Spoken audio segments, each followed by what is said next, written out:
नमस्कार, मैं विष्णु अग्रवाल आप सभी का स्वागत करता हूं। आप देख रहे हैं daily India times digital news channel. आज हम बात करेंगे देश में बढ़ते हुए हार्ट अटैक के मामलों को लेकर। लोगों में काफी भय व्याप्त है। हार्ट अटैक के केस भारत में जिस रफ्तार से आ रहे हैं, जिस तेजी से आ रहे हैं, लोग चिंतित हैं। इवन सरकार को भी कहीं ना कहीं एक चिंता बनी हुई है कि क्या कारण है कि जिसके कारण भारत में हार्ट अटैक के केसों की संख्या बड़ी तेजी से बढ़ रही है। अभी कुछ दिन पहले मुंबई से एक मामला आया सामने, बड़ा ही चौंका देने वाला मामला था कि एक सीनियर डॉक्टर जो सर्जरी कर रहे थे, एक्सीडेंटल केस की, उनको उस दौरान अटैक आ गया और उनकी ऑन द स्पॉट डेथ हो गई। काफी और इसी तरह का एक दूसरा मामला है कि यह मूवी थिएटर में बैठा हुआ इंसान जो हंस रहा था, खिलखिला रहा था, अचानक से उनके सीने में पेन हुआ और उनकी डेथ हो गई। इसी तरह एक दूसरे चौंकाने वाले मामले सामने आते हैं, जैसे कि एक 7 क्लास का बच्चा स्कूल में बैठा हुआ है, अचानक से उसको खांसी उठती है और उसकी 15 मिनट के बाद एक्सरसाइज होती है उसको बचाने की, लेकिन जो आसपास लोग होते हैं, टीचर्स होते हैं, वो उस बच्चे को नहीं बचा पाते और उसकी डेथ हो जाती है अस्पताल पहुंचने से पहले। ट्रेन में बैठे व्यक्ति को अटैक आ रहा है, बस में बैठे व्यक्ति को अटैक आ रहा है।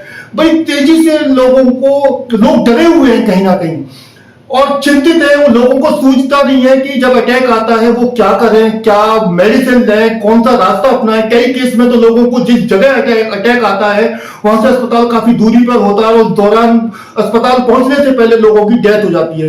तो ऐसे कई सवाल हैं जो कि लोगों के दिमाग में है। हम लोग इन सभी सवालों के मद्देनजर बात करने के लिए आज हमारे साथ हैं राजस्थान की राजधानी जयपुर के सीनियर कार्डियोलॉजिस्ट डॉक्टर जो फोर्टिज हॉस्पिटल में कार्यरत हैं, डॉक्टर अमित सिंघल साहब। हम उनसे जानेंगे कि ऐसा क्या कारण है कि जो भारत में हार्ट अटैक के केस तेजी से बढ़ रहे हैं। तो हम जानेंगे डॉक्टर अमित सिंघल साहब से। नमस्कार सर, मैं डेली इंडिया टाइम्स पर आपका स्वागत करता हूँ। नमस्कार सर, अभी अब भारत देश में जो तेजी से हार्ट अटैक के केसों की संख्या बढ़ रही है, इसका क्या कारण है? देखिए, ये बहुत चिंता की बात है और ये हम सबके सामने आ रहा है कि हार्ट अटैक के पेशेंट्स तेजी से बढ़ रहे हैं और इसका कारण एक दिन का कारण नहीं है और ना ही एक फैक्टर है। There are multiple factors. अगर हम देखें पिछले 20 से 30 साल में जो हमारे खान पान जीवन शैली में परिवर्तन आए हैं, उस वजह से समस्याओं का जन्म हो रहा है। जिस तरह से फिजिकल एक्टिविटी कम होती जा रही है, लोगों ने पैदल चलना, आउटडोर गेम्स, ये सब कम होते जा रहे हैं। तेजी से एडिक्शंस बढ़ रहे हैं, स्मोकिंग, टोबैको, अल्कोहल का सेवन बढ़ रहा है और जैसे जैसे हमारी रिचनेस आई है, हमारी फूड हैबिट्स भी चेंज हुई हैं। गीते चिकने का सेवन बढ़ रहा है, जंक फूड, फास्ट फूड का सेवन बढ़ रहा है। तो ये सारे मल्टीपल फैक्टर्स हैं। हार्ट की बीमारी एक दिन में नहीं होती, धीरे धीरे नसों में चर्बी जमती है और नसें बंद होती हैं और अटैक आता है। तो जिस तरह से गीते चिकने का सेवन बढ़ रहा है, एडिक्शंस बढ़ रहे हैं, smoking, tobacco, alcohol, physical activity हमारी कम होती जा रही है। पहले बच्चे आउटडोर गेम्स खेलते थे, हम बाहर गेम्स खेलते थे, साइकिलिंग करते थे, स्विमिंग करते थे, पैदल चलते थे। अब ये सब चीजें हमने चेंज कर दी हैं। पैदल चलना, फिजिकल वर्क हमारा कम होता जा रहा है। इस वजह से हार्ट की बीमारियां तेजी से बढ़ रही हैं। सर, अभी जैसे आपने कहा कि फिजिकल वर्क कम होता जा रहा है, लोग एक्सरसाइज नहीं करते, लोग मतलब अपनी बॉडी का प्रैक्टिकल यूज कम में लेते हैं, लेकिन सर काफी सारे केसेस ऐसे आते हैं कि जिम में व्यक्ति जिम कर रहा है, काफी पर डे एक्सरसाइज करता है और उसकी ऑन द जिम करते हुए, वेट लिफ्टिंग करते हुए उसकी डेथ हो जाती है। सर देखिए, एक चीज हमें समझनी पड़ेगी कि जिम जब भी हम करते हैं, अगर सिंपल वॉक कर रहे हैं या सिंपल लाइट एक्टिविटी कर रहे हैं, तब तो कोई दिक्कत नहीं है। अगर हम एग्रेसिव जिमिंग कर रहे हैं, एक्सेसिव जिम कर रहे हैं, तो उससे पहले ये एंश्योर करना जरूरी है कि हम फिजिकली फिट हैं या नहीं है। क्योंकि ऐसे बहुत से केसेस आते हैं जहाँ पे आप फिजिकली फिट नहीं है, पहले से हार्ट की कोई अंडरलाइन बीमारी है, आपको पता ही नहीं है और आप डे 1 से ही एग्रेसिव जिमिंग चालू कर देते हैं।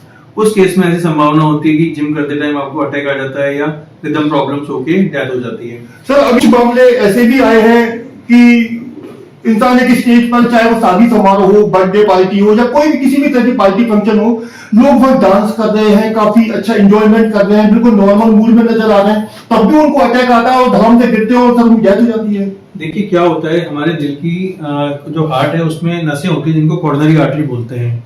ये कॉर्नरी आर्टरी दिल को ब्लड सप्लाई करती हैं। जब तक दिल को ब्लड सप्लाई मिल रही है, दिल धड़कता रहता है। जैसे दिल को ब्लड सप्लाई मिलना बंद हो जाती है, दिल बंद हो सकता है। ठीक है, तो क्या होता है, जो हमारी दिल की नसों में ब्लॉक बन रहे हैं, पहले जो ब्लॉक बनते थे वो रिलेटिवली स्टेबल होते थे क्योंकि उसमें चर्बी कम होती थी और मसल ज्यादा होती थी। अब जो दिल के नसों में ब्लॉक बन रहे हैं उनमें चर्बी ज्यादा है और मसल कम है, तो ये जो बोलते हैं, इनको बोलते हैं अनस्टेबल प्लेग। तो दिल की नसों में अनस्टेबल प्लेग बन रहे हैं। तो जब भी हम कोई भी किसी भी तरह की एक्सरसाइज करते हैं, जैसे डांसिंग कर रहे हैं या स्विमिंग कर रहे हैं या जिम कर रहे हैं, तो कई बार ये अनस्टेबल प्लेग जो होते हैं दिल की नसों में, चर्बी जो जमे होती है, ये रप्चर हो जाता है, डैमेज हो जाता है, और डैमेज होते ही दिल की नस में सारी चर्बी फैल जाती है और खून का थक्का जम के दिल की नस बंद हो जाती है। सर अभी कुछ केसेस ऐसे भी आए हैं, और सर ये क्या ये सही बात है कि जब से after corona before corona, sir before corona हम सुनते थे कि कभी 1 साल में 2 साल में हार्ट अटैक के केस मीडिया में सामने आते थे। सर आफ्टर कोरोना ऐसा माना जा रहा है, मीडिया रिपोर्ट्स के अकॉर्डिंग, और कुछ मेडिकल इंस्टीट्यूट्स हैं उन्होंने भी रिपोर्ट जारी की है कि सर क्या सर कोरोना वैक्सीन की कोई भूमिका है सर इसमें, कि कोरोना वैक्सीन का कोई रोल है जिसकी वजह से लोगों को अटैक ज्यादा आ रहा है? देखिए, ये बहुत इंपॉर्टेंट सवाल है और हम सबके जहन में ये सवाल रहता है। हमें 2 चीज समझनी पड़ेगी, 2 अलग अलग चीजें। एक है कोरोना बीमारी और एक है कोरोना वैक्सीन। कोरोना जो बीमारी हुई हमें, कोरोना का जो वायरस है वो दिल को डैमेज करता है, ये प्रूवन चीज है। दिल की नसों में क्लॉट पैदा किए, दिल की पंपिंग डाउन कर दी, धड़कन इरेगुलर कर दी। तो जिन लोगों को पहले कोरोना हुआ है और जिनको मॉडरेट टू सीवियर इंटेंसिटी का कोरोना हुआ है, उनमें हार्ट अटैक आने की संभावना थोड़ी ज्यादा देखी गई है। ठीक है, तो जिनके कोरोना बीमारी हुई है उससे कोरोना के बाद से डेथ बढ़ी है, इसमें कोई डाउट नहीं है। परंतु जो वैक्सीन का जहां तक सवाल आता है, vaccine is as safe as any other vaccine as per available data so far. अभी भी जो एम्स से डाटा आया था उसमें बताया गया कि वैक्सीन सेफ है। कोई भी वैक्सीन होती है, चाहे वो कोरोना की वैक्सीन हो, चाहे वो पोलियो की वैक्सीन हो, 1 in a million, मतलब 10 लाख में एक कॉम्प्लिकेशन आने का संभावना रहती है। तो this vaccine is as safe as any other vaccine. Vaccine related नहीं है। कोरोना बीमारी के बाद से बीमारी का जो side effect, long term effect है, उस वजह से हार्ट अटैक केस बढ़ रहे हैं। सर एक प्रमुख सवाल और है कि जेंट्स को ज्यादा अटैक आता है बजाय फीमेल के, तो इसका क्या कारण है? क्योंकि ज्यादा अधिकतर जो केस आते हैं 100 में से 90 केस जो होते हैं वो जेंट्स के होते हैं, तो इसका मेन कारण क्या है सर? देखिए, बिल्कुल सही बात है ये, और ये प्रूवन साइंटिफिकली है। फीमेल्स के अंदर एक हार्मोन होता है जिसको एस्ट्रोजन बोलते हैं। तो मीनार्की से मीनोपॉज, मतलब माहवारी शुरू होने से माहवारी बंद होने तक जो 15 से 45 साल की उम्र होती है, उसमें ये एस्ट्रोजन हार्मोन हार्ट को प्रोटेक्शन देता है। तो इसलिए इस उम्र में हार्ट अटैक आने की फीमेल्स में संभावना कम होती है, मेल्स में ज्यादा होती है। हाँ, 55 साल के बाद, 45 से 55 साल तक कुछ प्रोटेक्शन फीमेल्स में रहता है, और 55 साल की उम्र के बाद मेल्स और फीमेल्स में रिस्क लगभग बराबर हो जाती है।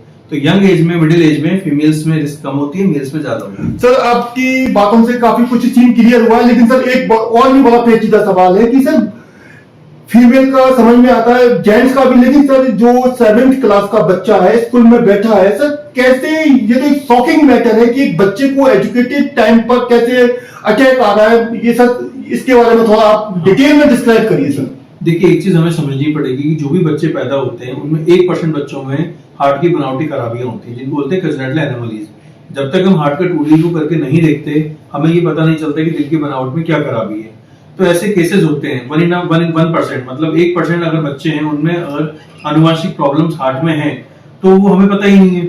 अब मान लीजिए स्कूलों में हजारों बच्चे पढ़ रहे हैं, अब कोई एक बच्चा है जिसके हार्ट में पहले से बनावटी आनुवंशिक खराबी है, स्ट्रक्चर में खराबी है, कोई नस कंप्रेस हो रखी है, कोई नस बंद है, तो पता नहीं चलता। बट सडनली जब कोई कॉम्प्लिकेशन होता है, या तो आप 2D को करा के देखते हैं किसी रीजन से और कोई बीमारी के इवैल्यूएशन में, या फिर ऐसी कॉम्प्लिकेशन होती है तो हम चेक करते हैं, तो वो पता चलता है कि हार्ट अटैक जो आया, actually common word heart attack हो जाता है, मृत्यु का कारण पर हार्ट अटैक एक बड़ा कॉमन वर्ड हो जाता है, और उसका रीजन यही रहता है कि दिल के अंदर कोई बनावटी खराबी होती है जिस वजह से वो कॉम्प्लिकेशन हुआ, और आम भाषा में अपन उसको हार्ट अटैक कहते हैं। अब सर अटैक आता है, तो अटैक आने, जैसे मानो सर कोई इंसान पार्क में बैठा है, कोई अपनी शॉप पर बैठा है, या कोई अभी थोड़े दिन पहले केस आया था सर एक रोडवेज ड्राइवर बस चला रहा है, उनको अटैक आ गया, पूरी सवारियां थी। तो सर अगर मान लो सडनली रोड पे चलते हुए अटैक आता है, अस्पताल काफी दूर है, तो ऐसी पोजीशन में लोग अपने बचाव के लिए क्या कर सकते हैं? देखिए, सबसे इंपॉर्टेंट चीज तो ये है कि आप सबसे पहले तो साल में अपना एनुअल चेकअप कराओ, ताकि आपके रिस्क है या नहीं है वो पता चले। आपको कोलेस्ट्रॉल ज्यादा है, आपकी शुगर ज्यादा है, या बीपी ज्यादा है, तो प्रिवेंशन सबसे पहले आता है। पहले तो बचाव पे ध्यान दें, डाइट, लाइफस्टाइल वगैरह। मान लीजिए सब कुछ करते हुए भी किसी को हार्ट अटैक आ जाता है, या मान लीजिए किसी को भी अटैक आ जाता है, तो सबसे इंपॉर्टेंट होती है फर्स्ट एड। अगर आपके पास एस्प्रिन है, डिस्प्रिन टैबलेट आती है 325 mg की, वो पानी में घोल के दे सकते हैं, उससे थोड़ी मदद मिल जाती है। इसके बाद जो भी नजदीकी अस्पताल हो जहाँ पे हार्ट की सुविधाएं उपलब्ध हो, देखिए हर अस्पताल में हार्ट की सुविधा उपलब्ध नहीं होती है, जो भी नजदीकी अस्पताल है जहाँ पे हृदय रोग विशेषज्ञ हैं, हार्ट की सुविधा उपलब्ध है, तुरंत वहां लेके जाना चाहिए, ताकि वह ईसीजी वगैरह, इको वगैरह करके कंफर्म किया जा सके हार्ट अटैक है या नहीं है, और मान लीजिए जरूरत है तो इमरजेंसी एंजियोप्लास्टी की जा सके। एक चीज और इंपॉर्टेंट है, कई बार ऐसा होता है कि हार्ट अटैक के बाद कार्डियक अरेस्ट हो जाता है, आदमी बिल्कुल एक तरह से कार्डियक अरेस्ट में बिल्कुल as equivalent to a death. उस टाइम तुरंत सीपीआर की बहुत जरूरत होती है। जो भी स्टैंड बाई है, जो नियर बाई आदमी है, उसको तुरंत छाती कंप्रेस करके आर्टिफिशियल रेस्पिरेशन देके सीपीआर देना पड़ता है। तो इसलिए हम ये भी बोलते हैं कि हर किसी को सीपीआर आना चाहिए और तुरंत डिसिप्लिन दी जा सकती है। और जो भी नजदीकी अस्पताल है जहाँ पे इस तरह की सुविधा उपलब्ध है हार्ट से रिलेटेड मैनेजमेंट की, वहाँ पे पेशेंट को तुरंत सर जाना आपने चाहिए। कार्डियक अरेस्ट का नाम लिया, तो sir what is the between about cardiac arrest and heart attack?